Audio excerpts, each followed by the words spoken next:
Driven to Win presents Villette by Charlotte Brontë. In chapters 7 and 8, Lucy finds herself far from everything familiar. A foreign land, strange streets, and a quiet desperation inside her. But sometimes, getting lost is the only way to find yourself. Let's begin. Chapter 7, Villette. I awoke next morning with courage revived and spirits refreshed. Physical debility no longer enervated my judgment. My mind felt prompt and clear. Just as I finished dressing, a tap came to the door. I said, "Come in," expecting the chambermaid, whereas a rough man walked in and said, "Gif me your keys, miss." "Why?" I asked. "Gif," said he impatiently, and as he half snatched them from my hand, he added, "All right. At your trunk soon." Fortunately, it did turn out all right. He was from the custom house. Where to go to get some breakfast I could not tell. But I proceeded, not without hesitation, to descend. I now observed what I had not noticed in my extreme weariness last night, viz., that this inn was, in fact, a large hotel. And as I slowly descended the broad staircase, halting on each step, for I was in wonderfully little haste to get down, I gazed at the high ceiling above me, at the painted walls around, at the wide windows which filled the house with light, at the veined marble I trod, for the steps were all of marble, though uncarpeted and not very clean.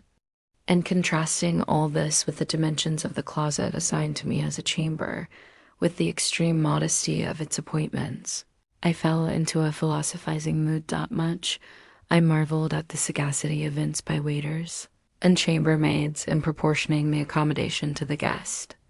How could inn servants and ship stewardesses everywhere tell at a glance that I, for instance, was an individual of no social significance and little burdened by cash? They did know it, evidently.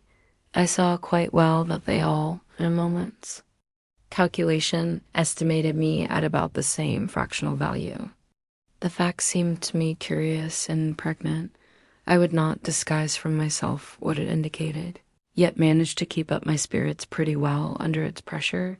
Having at last landed in a great hall, full of skylight glare, I made my way somehow to what proved to be the coffee room.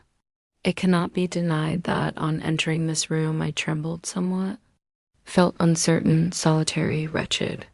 Wished to heaven I knew whether I was doing right or wrong.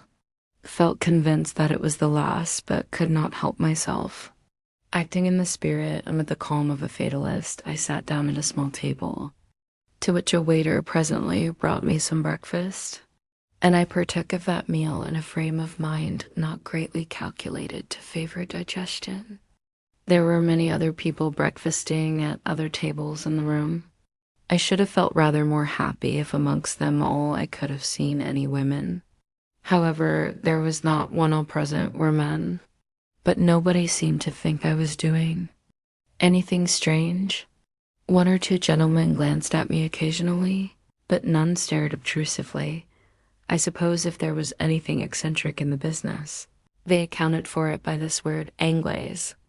Breakfast over, I must again move in what direction? "Go to Villette," said an inward voice, prompted doubtless by the recollection of this slight sentence uttered carelessly and at random by Miss Fanshawe, as she bid me goodbye. "I wish you would come to Madame Max. She has some marmots whom you might look after. She wants an English guarantee, or was wanting one 2 months ago." Who Madame Beck was, where she lived, I knew not. I had asked, but the question passed unheard. Miss Fanshawe, hurried away by her friends, left it unanswered. I presumed Villette to be her residence. To Villette I would go. The distance was 40 miles. I knew I was catching at straws, but in the wide and weltering deep where I found myself, I would have caught at cobwebs. Having inquired about the means of traveling to Villette and secured a seat in the diligence, I departed on the strength of this outline, the shadow of a project. Before you pronounce on the rashness of the proceeding, reader, look back to the point whence I started. Consider the desert I had left. Note how little I periled. Mine was the game where the player cannot lose and may win. Of an artistic temperament, I deny that I am. Yet I must possess something of the artist's faculty of making the most of present pleasure. That is to say, when it is of the kind to my taste. I enjoyed that day, though we traveled slowly, though. It was cold, though it rained. Somewhat bare, flat, and treeless was the route along which our journey lay, and slimy canals crept like half-torpid green snakes beside the road, and formal pollard willows edged level fields, tilled like kitchen garden beds. The sky, too, was monotonously gray. The atmosphere was stagnant and humid. Yet amidst all these deadening influences, my fancy budded fresh and my heart basked in sunshine.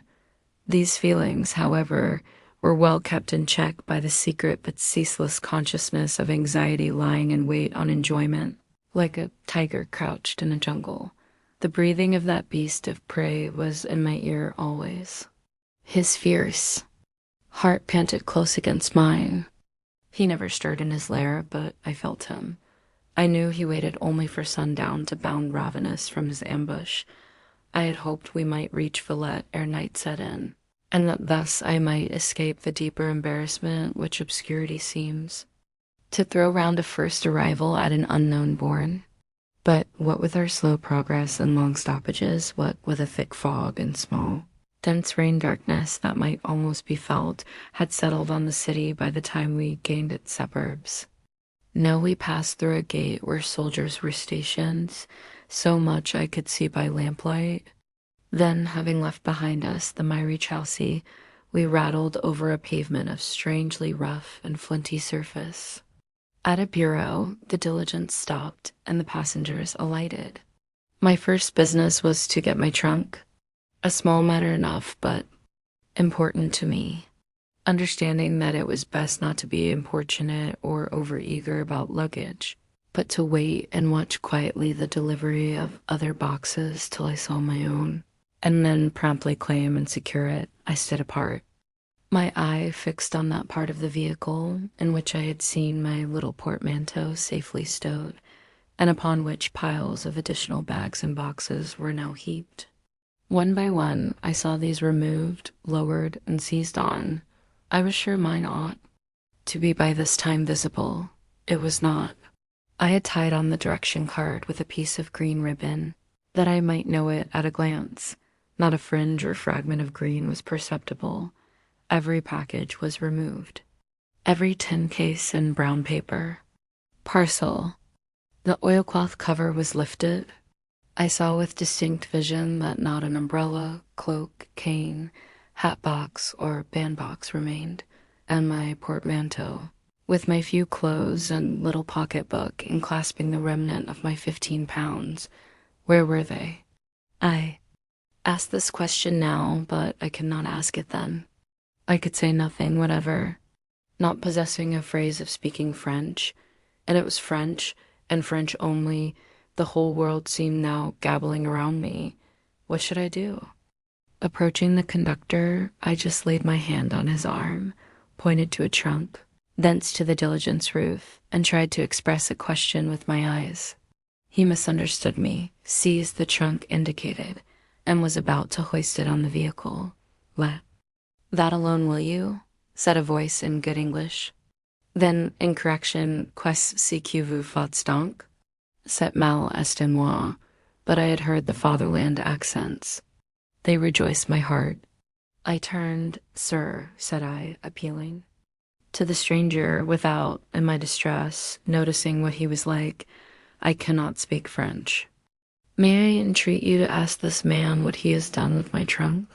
Without discriminating, for the moment, what sort of face it was to which my eyes were raised and on which they were fixed, I felt in its expression half surprise at my appeal and half doubt of the wisdom of interference.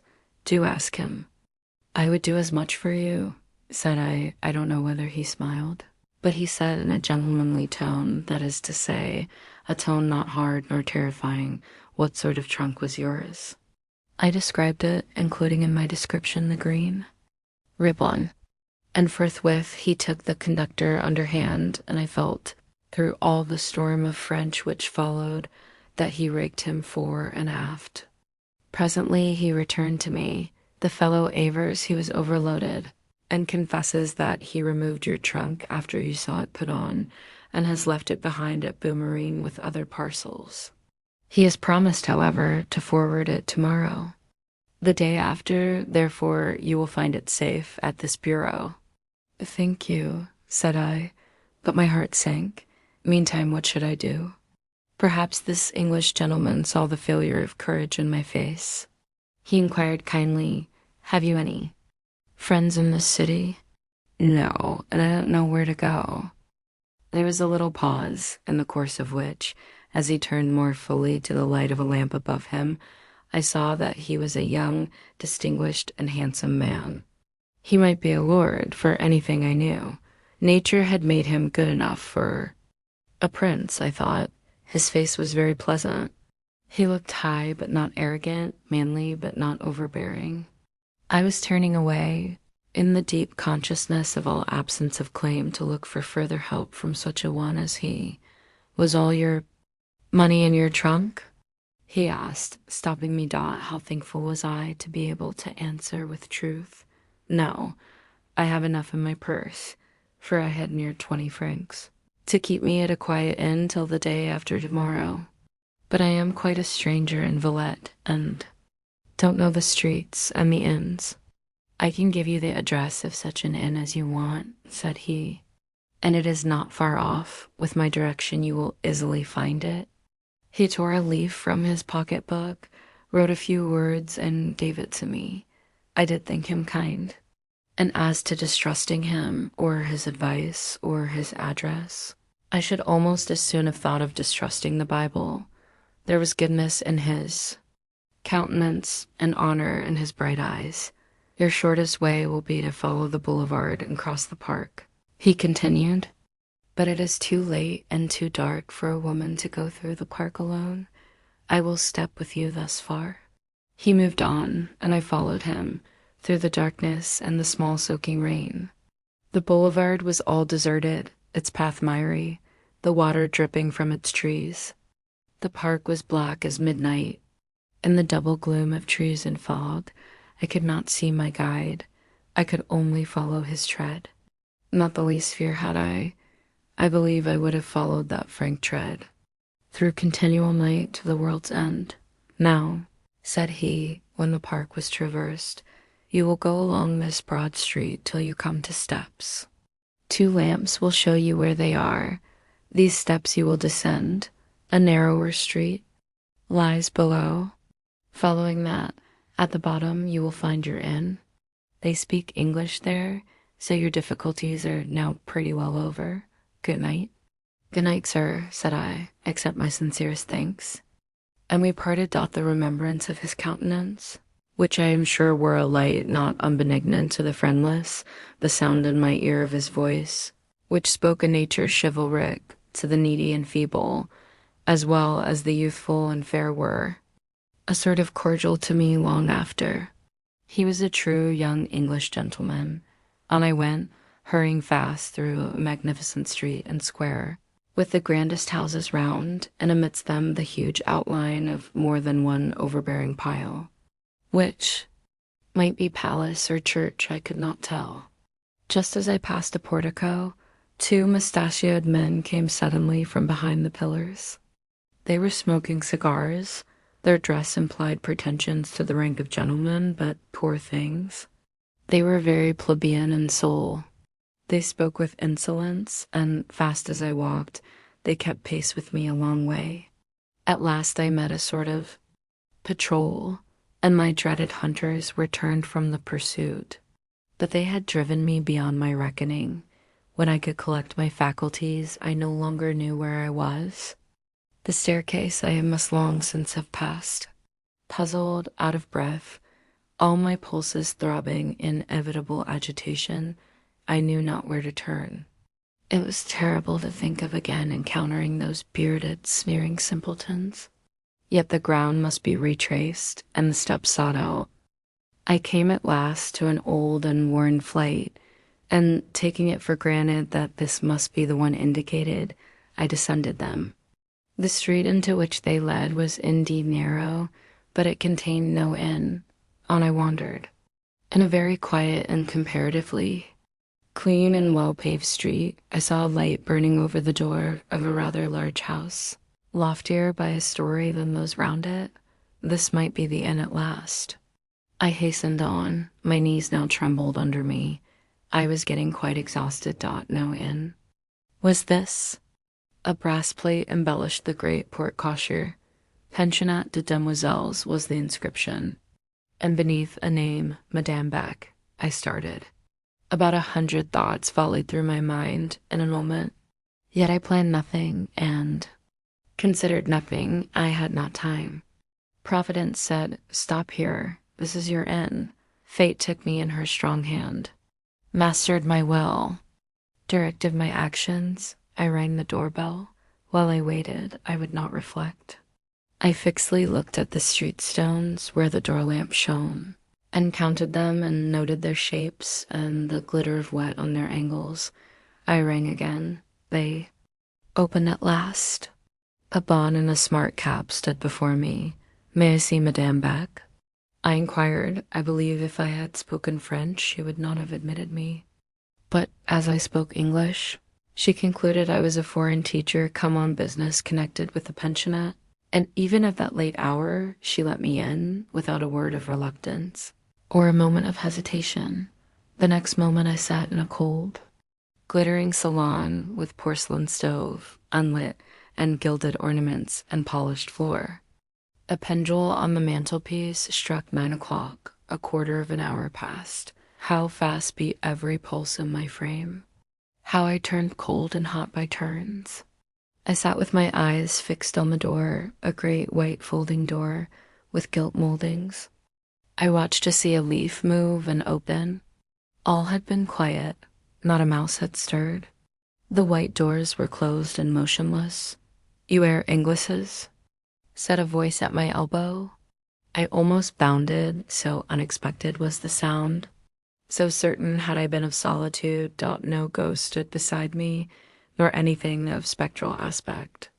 Merely a motherly, dumpy little woman in a large shawl, a wrapping gown, and a clean, trim nightcap. I said I was English, and immediately, without further prelude, we fell to a most remarkable conversation. Madame Beck, for Madame Beck it was, she had entered by a little door behind me, and being shod with the shoes of silence, I had heard neither her entrance nor approach. Madame Beck had exhausted her command of insular speech when she said, "You are Inglisses," and she now proceeded to work away volubly in her own tongue. I answered in mine. She partly understood me, but as I did not at all understand her, though we made together an awful clamor, anything like Madame's gift of utterance I had not hitherto heard or imagined, we achieved little progress. She rang ere long for aid, which arrived in the shape of a maitresse who had been partly educated in an Irish convent and was esteemed a perfect adept in the English language. A bluff little personage, this maitresse was Victorian from top to toe, and how she did slaughter the speech of Albion. However, I told her a plain tale, which she translated. I told her how I had left my own country, intent on extending my knowledge and gaining my bread. How I was ready to turn my hand to any useful thing, provided it was not wrong or degrading. How I would be a child's nurse or a lady's maid, and would not refuse even housework adapted to my strength. Madame heard this, and questioning her countenance, I almost thought the tale won her ear. "Il n'y a que les Anglais pour ces sortes d'entreprises," said she. "Sont ils donc intrépides ces femmes-là?" She asked my name, my age. She sat and looked at me, not pityingly, not with interest. Never a gleam of sympathy or a shade of compassion crossed her countenance during the interview. I felt she was not one to be led an inch by her feelings. Grave and considerate, she gazed, consulting her judgment and studying my narrative. A bell rang.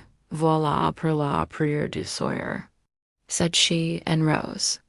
Through her interpreter, she desired me to depart now and come back on the morrow. But this did not suit me. I could not bear to return to the perils of darkness and the street.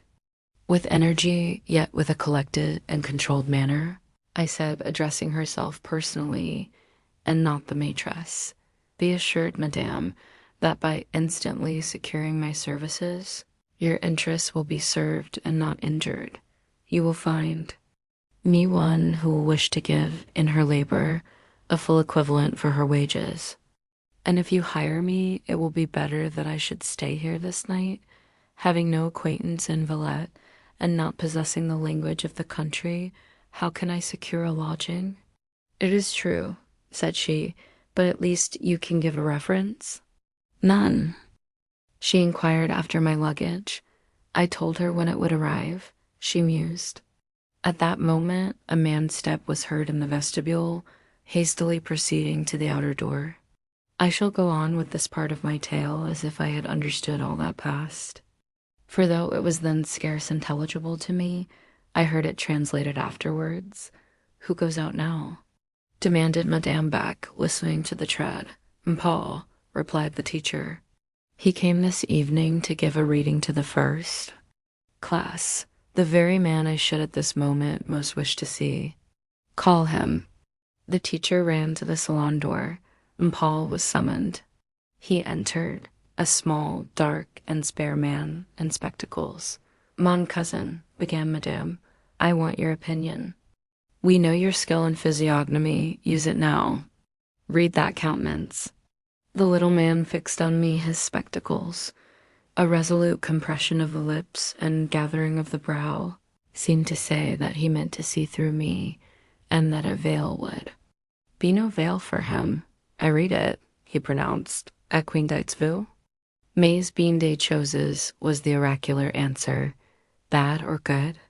"Of each kind, without doubt," pursued the diviner.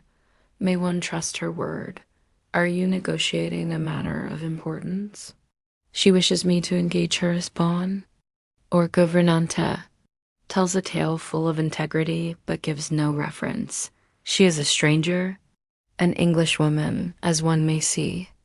She speaks French? Not a word. She understands it? No. One may then speak plainly in her presence? Doubtless." He gazed steadily. "Do you need her services?" "I could do with them. You know, I am disgusted with Madame Svini." Still he scrutinized. The judgment, when it at last came, was as indefinite as what had gone before it. Engage her. If good predominates in that nature, the action will bring its own reward. If evil, eh bien. Ma cousine, si, sera toujours une bonne gouvre. And with a bow and a bon sawyer, this vague arbiter of my destiny vanished, and Madame did engage me that very night. By God's blessing, I was spared the necessity of passing forth again into the lonesome, dreary, hostile street. Chapter 8. Madame Beck. Being delivered into the charge of the maitresse, I was led through a long, narrow passage into a foreign kitchen, very clean but very strange. It seemed to contain no means of cooking, neither fireplace nor oven. I did not understand that the great black furnace which filled one corner was an efficient substitute for these. Surely pride was not already beginning its whispers in my heart. Yet I felt a sense of relief when, instead of being left in the kitchen, as I half anticipated, I was led forward to a small inner room termed a cabinet. A cook in a jacket, a short petticoat, and sabots brought my supper, to wit some meat, nature unknown, served in an odd and acid but pleasant sauce. Some chopped potatoes, made savory with I know not what, vinegar and sugar, I think, a tartine, or slice of bread and butter, and a baked pear. Being hungry, I ate and was grateful. After the prière du soir, Madame herself came to have another look at me. She desired me to follow her upstairs, through a series of the queerest little dormitories, which, I heard afterwards, had once been nuns' cells, for the premises were in part of ancient date, and through the oratory a long, low, gloomy room, where a crucifix hung, pale, against the wall, and 2 tapers kept dim vigil. She conducted me to an apartment where 3 children were asleep in 3 tiny beds. A heated stove made the air of this room oppressive, and to mend matters, it was scented with an odor rather strong than delicate, a perfume. Indeed, altogether surprising and unexpected under the circumstances, being like the combination of smoke with some spirituous essence, a smell, in short, of whiskey, beside a table, on which flared the remnant of a candle guttering to waste in the socket, a coarse woman, heterogeneously clad in a broad-striped, showy silk dress and a stuff apron, sat in a chair fast asleep. To complete the picture and leave no doubt as to the state of matters, a bottle and an empty glass stood at the sleeping beauty's elbow. Madame contemplated this remarkable tableau with great calm. She neither smiled nor scowled. No impress of anger, disgust, or surprise ruffled the equality of her grave aspect. She did not even wake the woman. Serenely pointing to a 4th bed, she intimated that it was to be mine. Then, having extinguished the candle and substituted for it a night lamp, she glided through an inner door, which she left ajar the entrance to her own chamber, a large, well-furnished apartment. As was discernible through the aperture my devotions that night were all Thanksgiving. Strangely had I been led since morning, unexpectedly had I been provided for.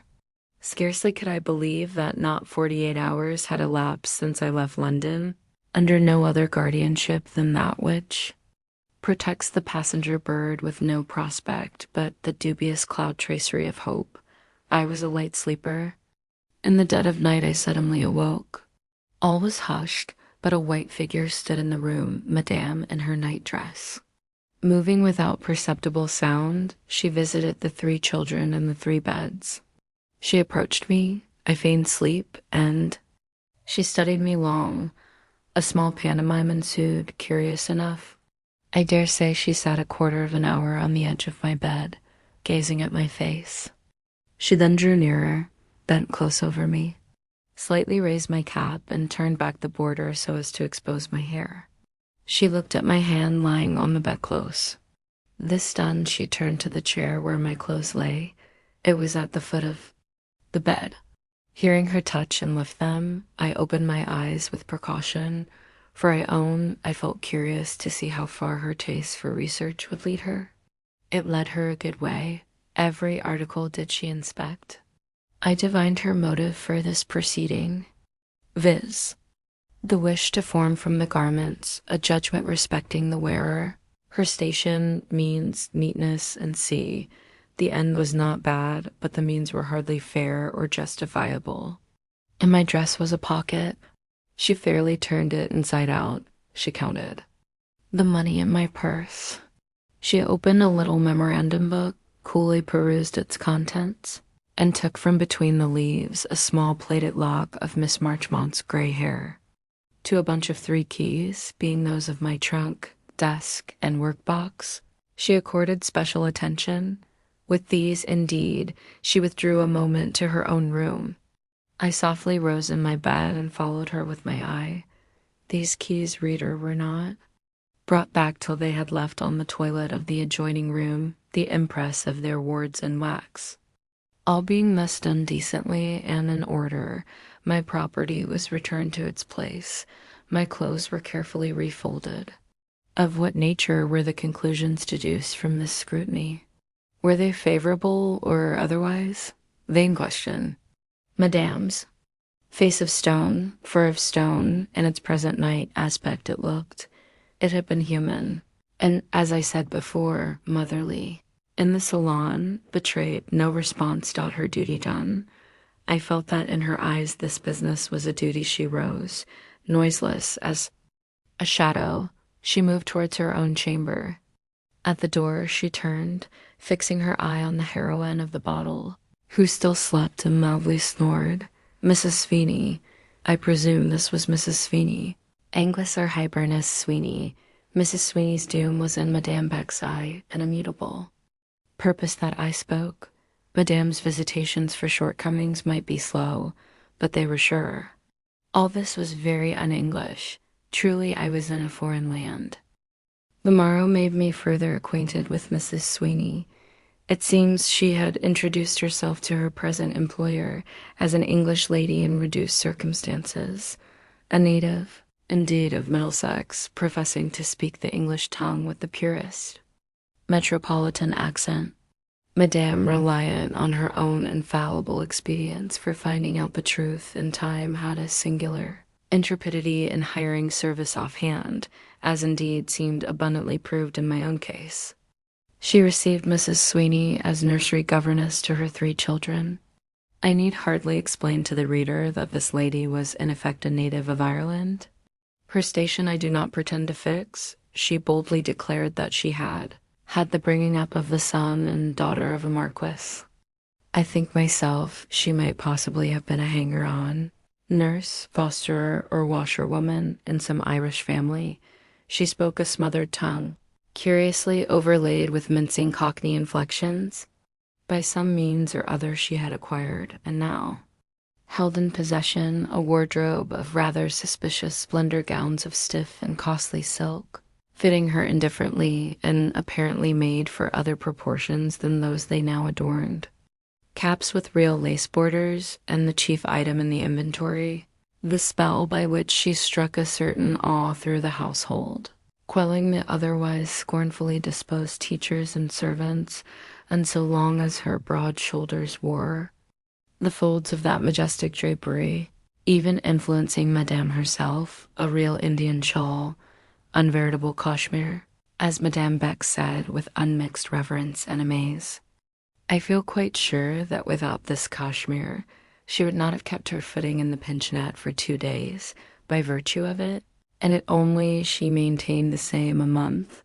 But when Mrs. Sweeney knew that I was come to fill her shoes, then it was that she declared herself, then did she rise on Madame Beck in her full power, then come down on me with her concentrated weight. Madame bore this revelation and visitation so well, so stoically, that I for very shame could not support it otherwise than with composure. For one little moment Madame Beck absented herself from the room. 10 minutes after, an agent of the police stood in the midst of us. Mrs. Sweeney and her effects were removed. Madame's brow had not been ruffled during the scene, her lips had not dropped one sharply accented word. This brisk little affair of the dismissal was all settled before breakfast. Order to march given, policeman called, mutineer expelled, Changre d'enfants fumigated and cleansed, windows thrown open, and every trace of the accomplished Mrs. Sweeney, even to the fine essence and spiritual fragrance, which gave token so subtle and so fatal of the head in front of her offending, was annihilated from the rue facette. All this, I say, was done between the moment of Madame Beck's issuing like Aurora from her chamber, and that in which she coolly sat down to pour out her first cup of coffee at about noon. I was summoned to dress. Madame, it appeared my place was to be a hybrid between gouvernante and lady's maid. Till noon, she haunted the house in her wrapping gown, shawl, and soundless slippers. How would the lady chief of an English school approve this custom? The dressing of her hair puzzled me. She had plenty of it, auburn, unmixed with gray, though she was 40 years old. Seeing my embarrassment, she said, "You have not been a femme de chambre in your own country?" And taking the brush from my hand and setting me aside, not ungently or disrespectfully, she arranged it herself. In performing other offices of the toilet, she half directed, half aided me, without the least display of temper or impatience, and but that was the first and last time I was required to dress her. Henceforth, on Racine, the portress, devolved that duty. When attired, Madame Beck appeared a personage of a figure rather short and stout, yet still graceful in its own peculiar way. That is, with the grace resulting from proportion of parts. Her complexion was fresh and sanguine, not too rubicund. Her eye, blue and serene. Her dark silk dress fitted her as a French seamstress alone can make a dress fit. She looked well, though a little bourgeoise. As bourgeoise indeed she was. I know not what of harmony pervaded her whole person, and yet her face offered contrast. 2. Its features were by no means such as are usually seen in conjunction with a complexion of such blended freshness and repose. Their outline was stern. Her forehead was high but narrow. It expressed capacity and some benevolence, but no expanse. Nor did her peaceful yet watchful eye ever know the fire which is kindled in the heart, or the softness which flows thence. Her mouth was hard. It could be a little grim. Her lips were thin, for sensibility and genius, with all their tenderness and temerity. I felt somehow that Madame would be the right sort of Minos in petticoats. In the long run, I found she was something else in petticoats, too. Her name was Modeste Maria Beck, née Kent. It ought to have been Ignacia. She was a charitable woman and did a great deal of good. There never was a mistress whose rule was milder. I was told that she never once remonstrated with the intolerable Mrs. Sweeney, despite her tipsiness, disorder, and general neglect. Yet Mrs. Sweeney had to go the moment her departure became convenient. I was told, too, that neither masters nor teachers were found fault with in that establishment. Yet both masters and teachers were often changed. They vanished and others filled their places. None could well explain how. The establishment was both a pensionnat and an externat. The externes or day pupils exceeded 100 in number. The boarders were about a score. Madame must have possessed high administrative powers. She ruled all these, together with 4 teachers, 8 masters, 6 servants, and 3 children, managing at the same time to perfection the pupils' parents and friends. And that without apparent effort, without bustle, fatigue, fever, or any symptom of undue excitement. Occupied she always was, busy rarely. It is true that Madame had her own system for managing and regulating this mass of machinery, and a very pretty system it was, the reader has seen a specimen of it in that small affair of turning my pocket inside out and reading my private memoranda. Surveillance, espionage, these were her watchwords. Still, Madame knew what honesty was and liked it, that is, when it did not obtrude its clumsy scruples in the way of her will and interest. She had a respect for Angleterre, and as to les Anglais, she would have the women of no other country about her own children, if she could help it, often in the evening, after she had been plotting and counterplotting, spying and receiving the reports of spies all day. She would come up to my room, a trace of real weariness on her brow, and she would sit down and listen while the children said their little prayers to me in English, the Lord's Prayer, and the hymn beginning, "Gentle Jesus, these little." Catholics were permitted to repeat at my knee, and when I had put them to bed, she would talk to me.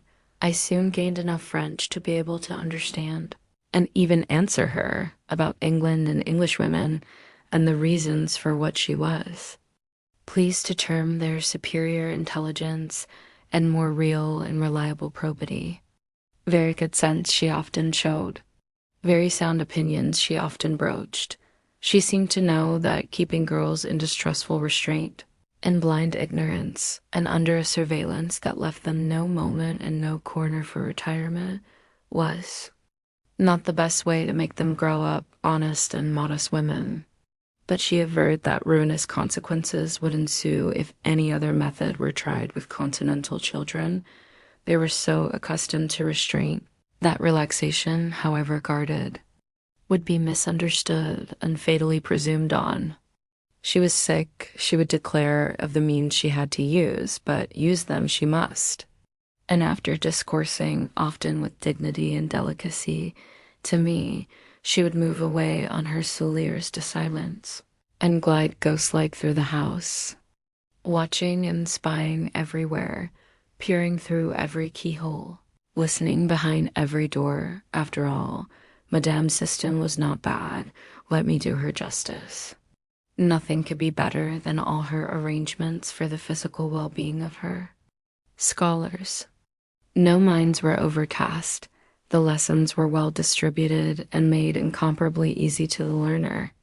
There was a liberty of amusement and a provision for exercise which kept the girls healthy. The food was abundant and good, neither pale nor. Puny faces were anywhere to be seen in the Rue Fossette. She never grudged a holiday.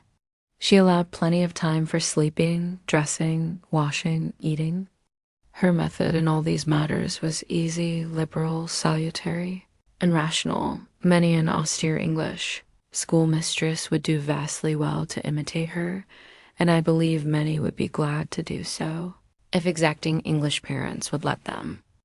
As Madame Beck ruled by espionage, she of course had her staff of spies.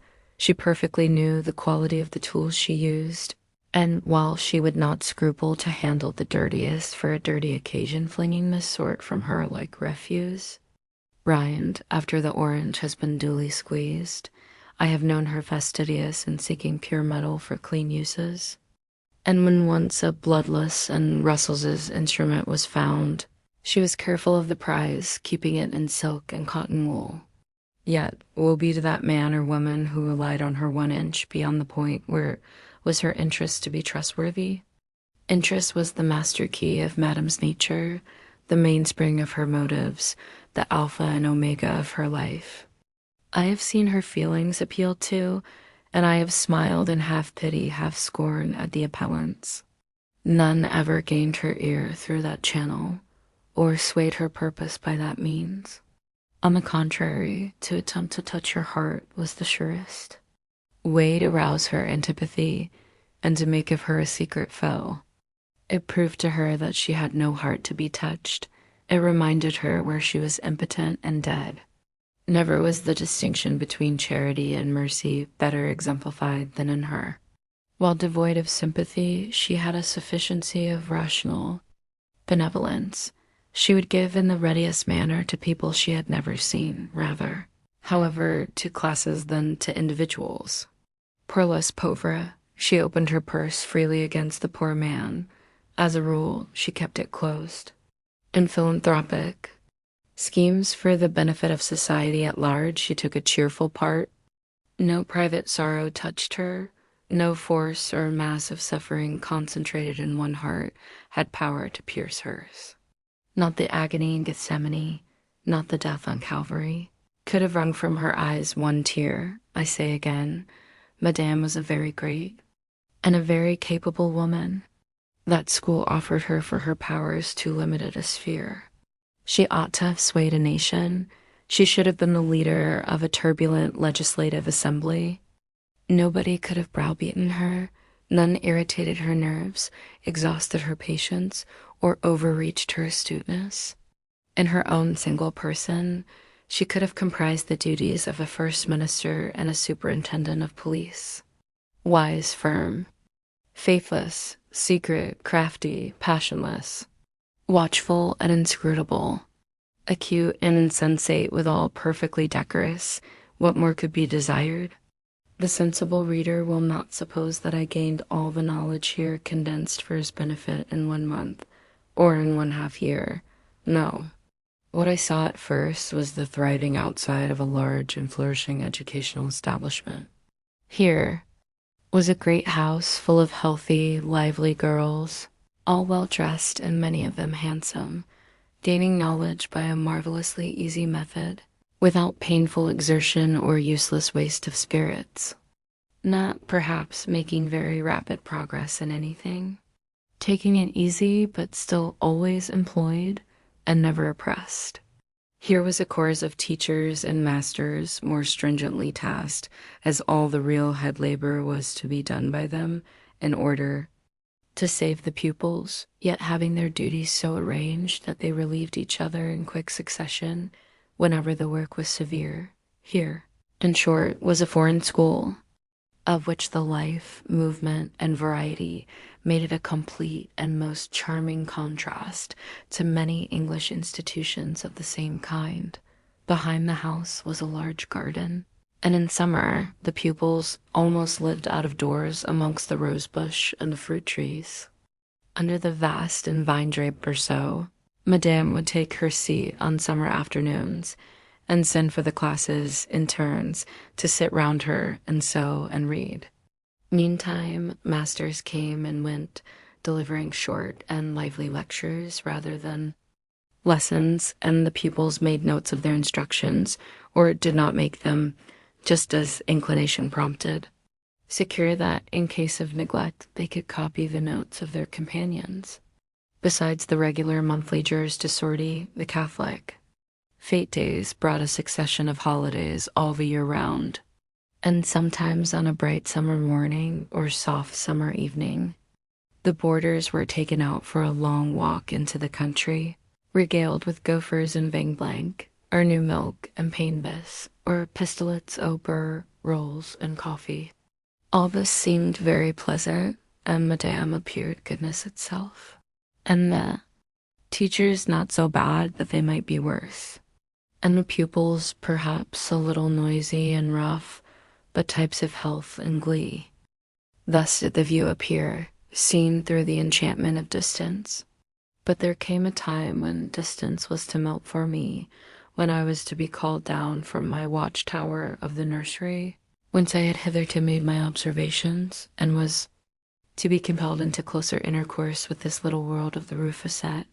I was one day sitting upstairs, as usual, hearing the children their English lessons, and at the same time turning a silk dress for Madame, when she came sauntering into the room with that absorbed air and brow of hard thought she sometimes wore, and which made her look so little genial.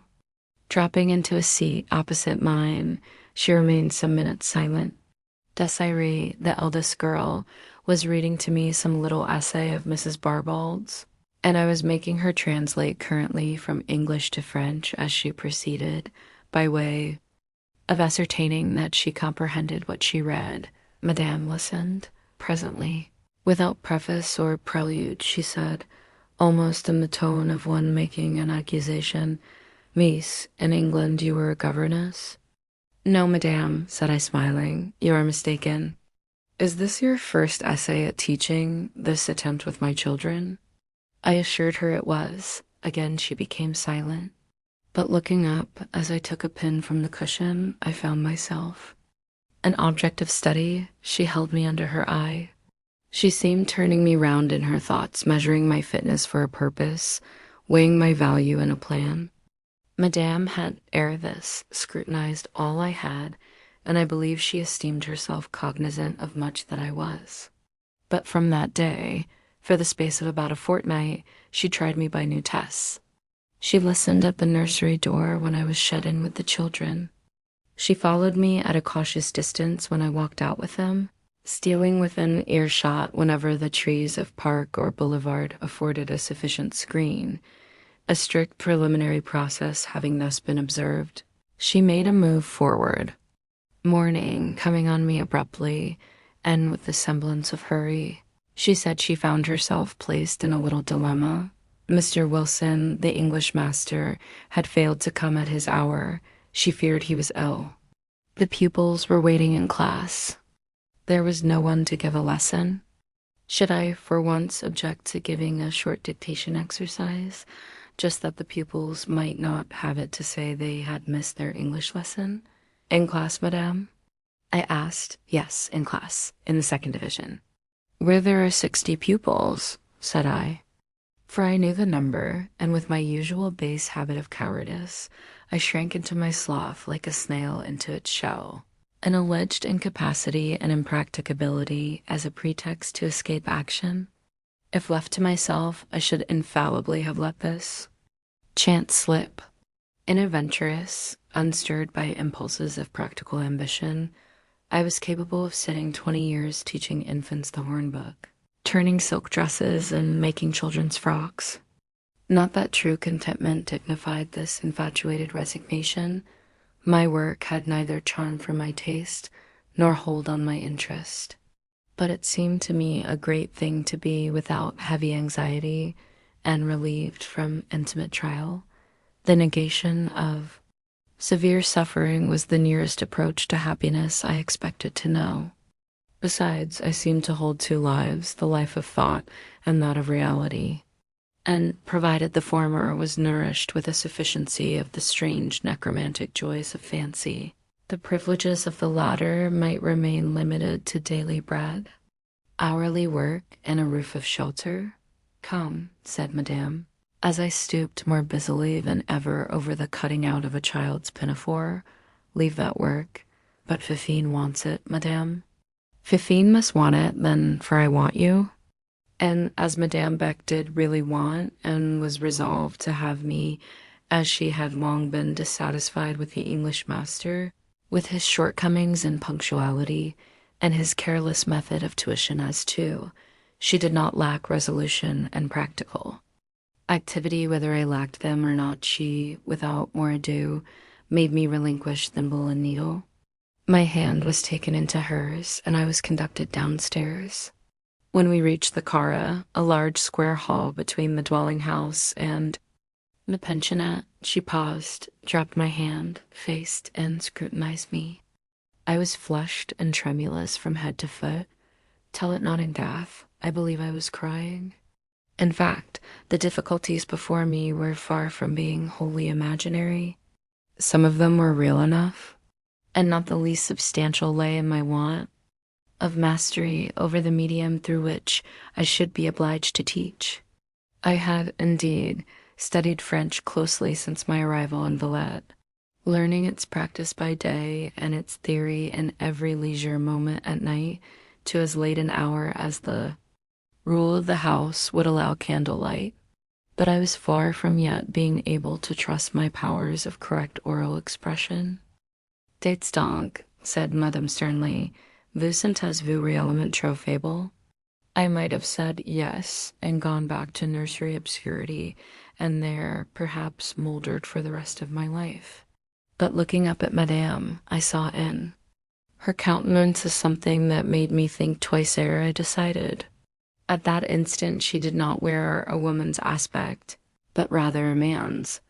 Power of a particular kind strongly limned itself in all her traits, and that power was not my kind of power. Neither sympathy, nor congeniality, nor submission were the emotions it awakened. I stood not soothed, nor won, nor overwhelmed. It seemed as if a challenge of strength between opposing gifts was given, and I suddenly felt all the dishonor of my diffidence, all the pusillanimity of my slackness to aspire. "Will you," she said, "go backward or forward?" Indicating with her hand, first, the small door of communication with the dwelling house, and then the great double portals of the classes or schoolrooms. "And avant," I said. "But," pursued she, cooling as I warmed and continuing the hard look, from very antipathy to which I drew strength and determination, "can you face the classes, or are you overexcited?" She sneered slightly in saying this. Nervous excitability was not much to Madame's taste. "I am no more excited than this stone," I said, tapping the flag with my toe. "Or than you," I added, returning her look. "Gone. But let me tell you, these are not quiet, decorous English girls you are going to encounter. Si sont de l'Abbaticorinus, Rons, Franches, Bressucs, et Tangsois Pau rebels," I said. "I know. And I know, too, that though I have studied French hard since I came here, yet I still speak it with far too much hesitation, too little accuracy to be able to command their respect. I shall make blunders that will lay me open to the scorn of the most ignorant. Still I mean to give the lesson." "They always throw over timid teachers," said she. "I know that too, Madame.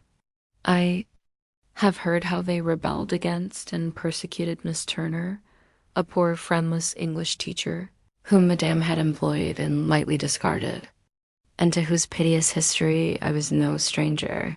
"C'est vrai," said she coolly. "Miss Turner had no more command over them than a servant from the kitchen would have had. She was weak and wavering. She had neither tact nor intelligence, decision nor dignity. Miss Turner would not do for these girls at all." I made no reply, but advanced to the closed schoolroom door. "You will not expect aid from me, or from anyone," said Madame. that would at once set you down as incompetent for your office. I opened the door, let her pass with courtesy, and followed her. There were 3 schoolrooms, all large.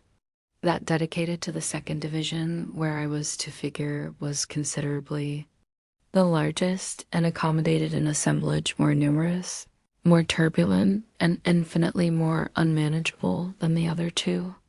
And after days, when I knew the ground better, I used to think sometimes, if such a comparison may be permitted, that the quiet, polished, tame 1st Division was to the robust, riotous, demonstrative 2nd Division, what the English House of Lords is to the House of Commons. The first glance informed me that many of the pupils were more than girls, quite young women.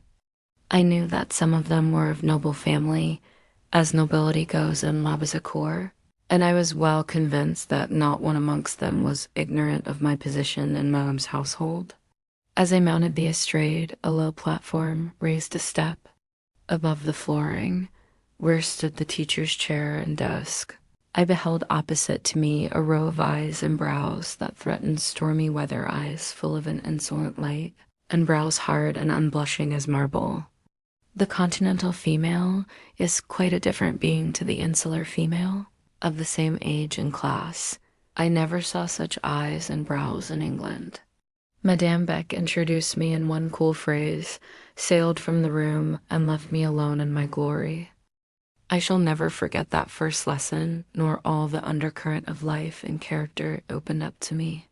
Then first did I begin rightly to see the wide difference that lies between the novelist's and poet's ideal, jeune fille, and the said jeune fille, as she really is. It seems that 3 titled belles in the first row had sat down predetermined that a bon d'enfants should not give them lessons in English. They knew they had succeeded in expelling obnoxious teachers.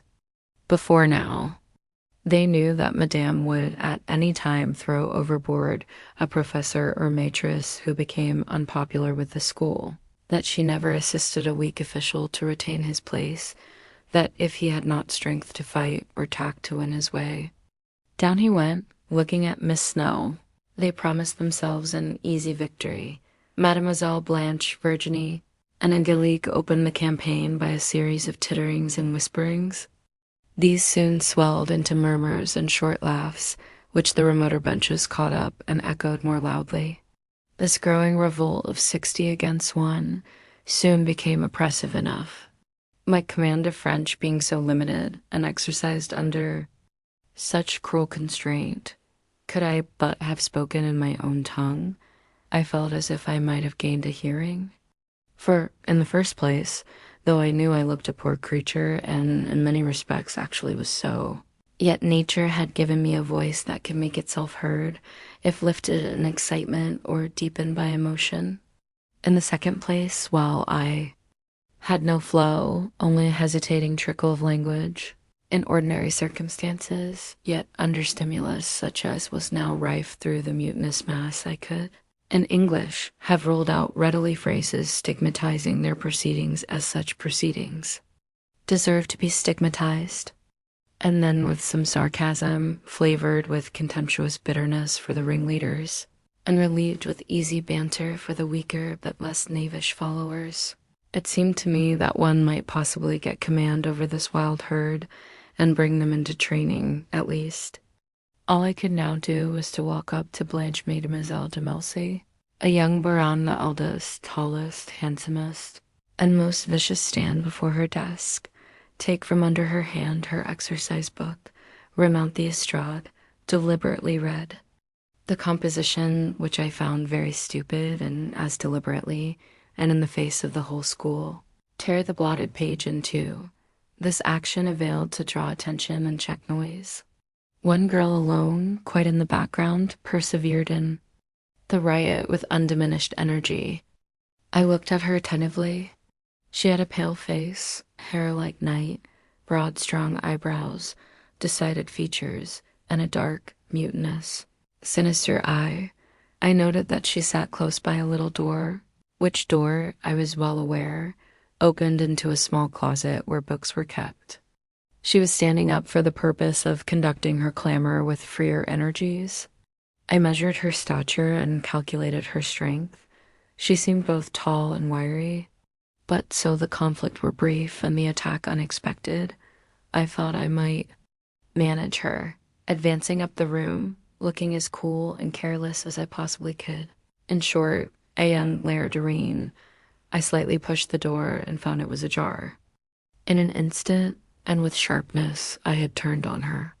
In another instant, she occupied the closet, the door was shut, and the key in my pocket dotted. So happened that this girl, Dolores by name and a Catalonian by race, was the sort of character at once dreaded and hated by all her associates.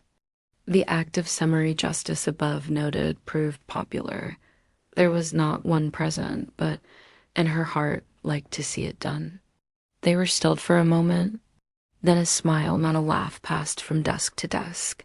Then, when I had gravely and tranquilly returned to the estrade, courteously requested silence, and commenced a dictation as if nothing at all had happened, the pens traveled peacefully over the pages, and the remainder of the lesson passed in order and industry. "C'est bien," said Madame Beck when I came out of class, hot and a little exhausted. K-I-R-A. She had been listening and peeping through a spy hole the whole time. From that day I ceased to be nursery governess and became English teacher. Madame raised my salary, but she got thrice the work out of me she had extracted from Mr. Wilson at half the expense. That's the end of chapters 7 and 8. The next chapter arrives tomorrow. Thanks for listening, only on Driven to Win.